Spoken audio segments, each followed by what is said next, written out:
Thank you so much, TL. We are so honored to have you and your special guest with us today. As a member of the board of the UCC Media Justice Ministry, I'm delighted to introduce this year's recipient of the Everett Parker Award, Jessica J. González. More than 15 years ago, back in the early days of her legal career, Jessica began attending this event when she was a fellow at the Georgetown Law Center. So as it should be, that the people who start off as learners become our leaders. A big part of Jessica's story is where she has traveled over the course of her life. Anyone who has been in meetings with Jessica, as I have been here in Washington, will know that she comes from a proud union family, that before earning her law degree, she was a high school teacher in Los Angeles, and that there was a time in her life when she qualified for support under the FCC's Lifeline program to help her purchase the telecommunications services she needed. These experiences have given Jessica the power to see with clarity when something is wrong, when it needs to be fixed, and when it is time to say stop and no more. When it is time, se hace el camino por andar.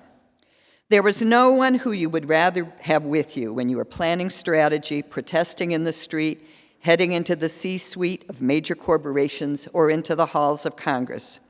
Jessica has been to all of those places. And when she comes out of those rooms, which often don't want to admit her or anyone else who might not toe the line, the people inside have, at least, heard the truth, because Jessica is willing to say it, and not just the truth, but the truth backed up with facts, law, strategy, a track record of success, and an honest and matter-of-fact demeanor that can't be ignored. Jessica is the co-CEO of Free Press, and before that, she was the Executive Vice President and General Counsel of the National Hispanic Media Coalition. She has been a champion of net neutrality and media diversity and a forceful opponent of media consolidation. She co-founded Change the Terms, building a coalition of more than 60 civil and digital rights groups seeking to address online hate speech. And she helped lead the Stop Hate for Profit boycott, seeking to persuade online companies to take more responsibility for deterring hate speech on their platforms. And this is just the top of the list of her many accomplishments. For the justice work she has been doing her whole career, we are delighted to recognize Jessica with this year's Everett Parker Award.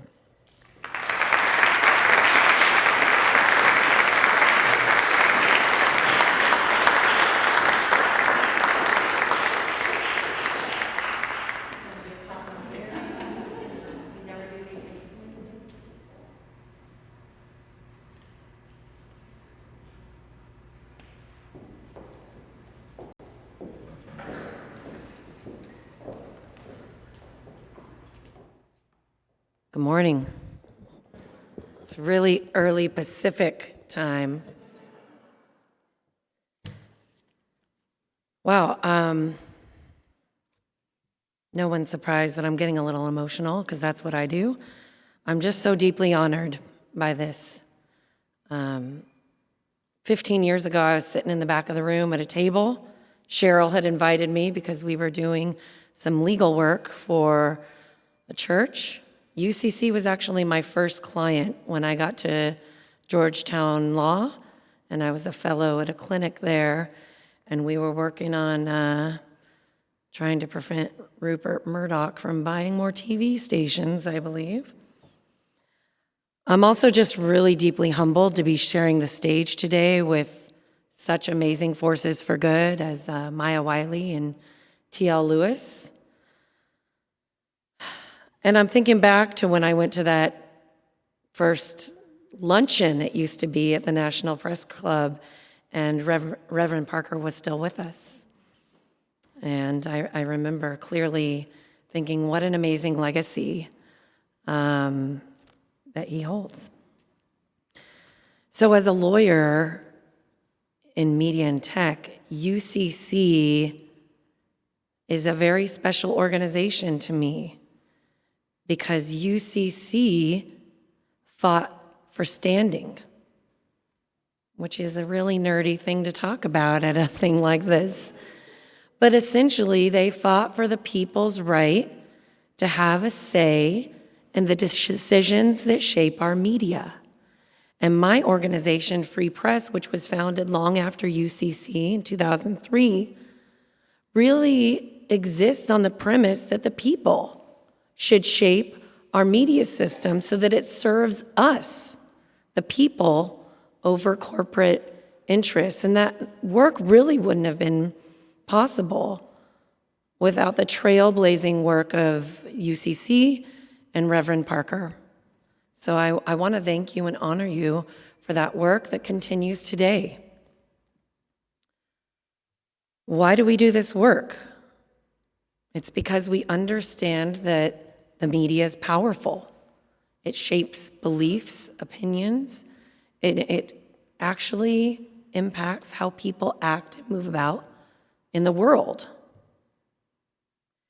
It can be harnessed for good and for evil.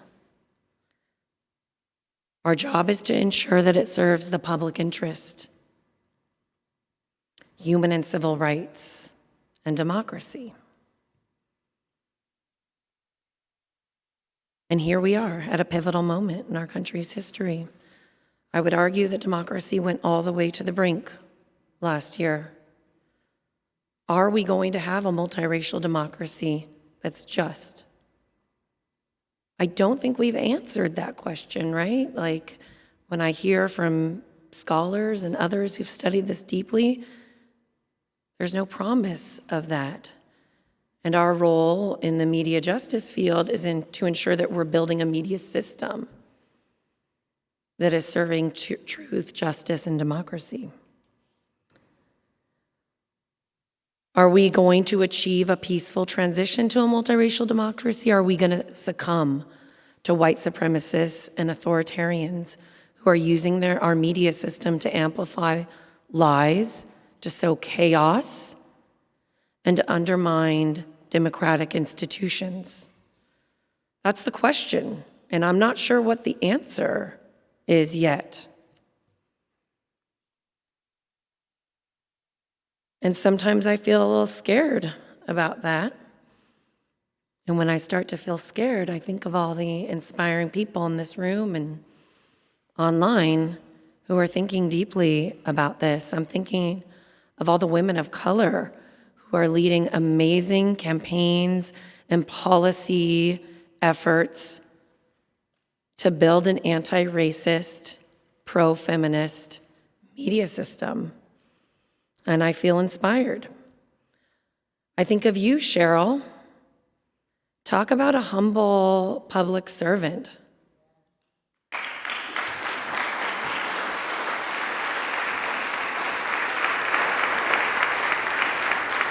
I'm not going to stop. I'm going to say a little more about that because Cheryl has been a great mentor to me, but I also see her doing that across the space, mentoring young people, reaching out.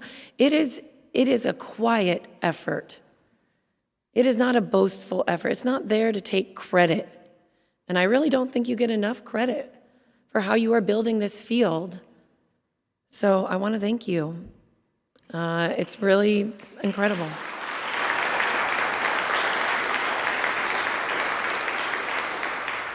I have a lot of mentors in this room today. I'm not going to shout you all out because you don't all work for UCC, but you know who you are.